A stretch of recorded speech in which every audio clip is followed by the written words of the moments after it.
Thomas the tank engine was ill. Workmen had tried to make him better, but it was no use. "Edward must take you to the works," said the Fat Controller.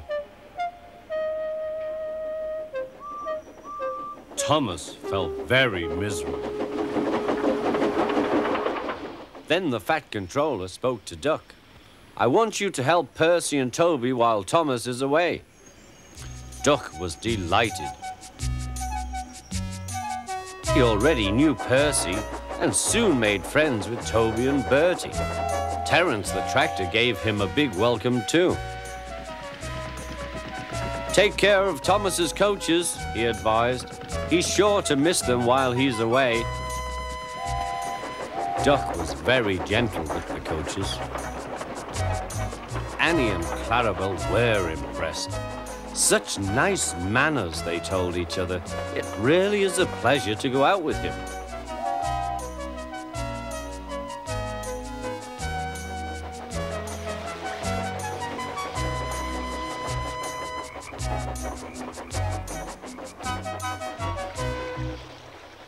When Thomas came back, Annie and Clarabel told him how well Duck had managed. Thomas was so pleased to be home that he soon forgot to be jealous.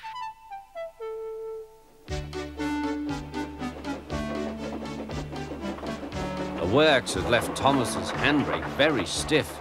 It made his brakes seem as if they were hard on, when in fact they were not.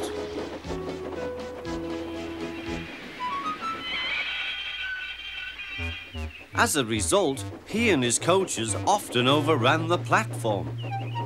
Thomas found this most embarrassing. Gradually, his driver and fireman learned to be extra careful. But one day, Thomas's fireman was ill, and a relief man took his place.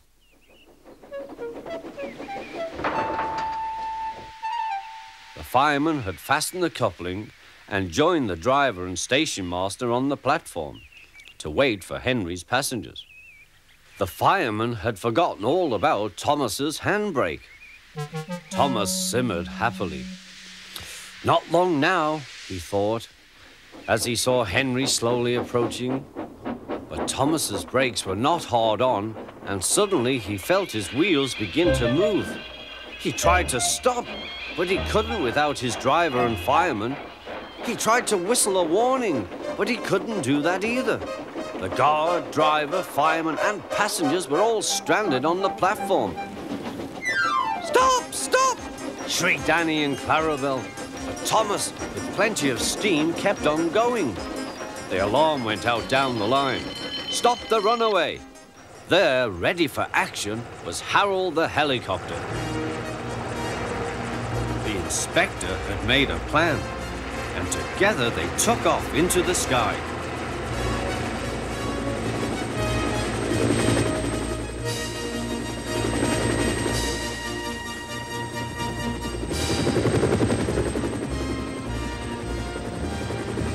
At last, Thomas was tiring.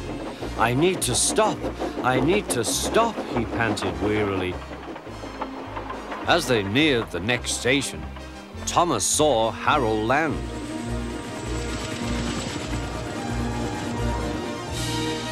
They entered the platform slowly enough for the inspector to act.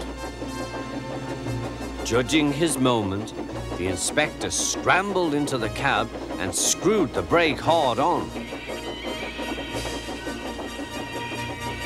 At last, Thomas stopped.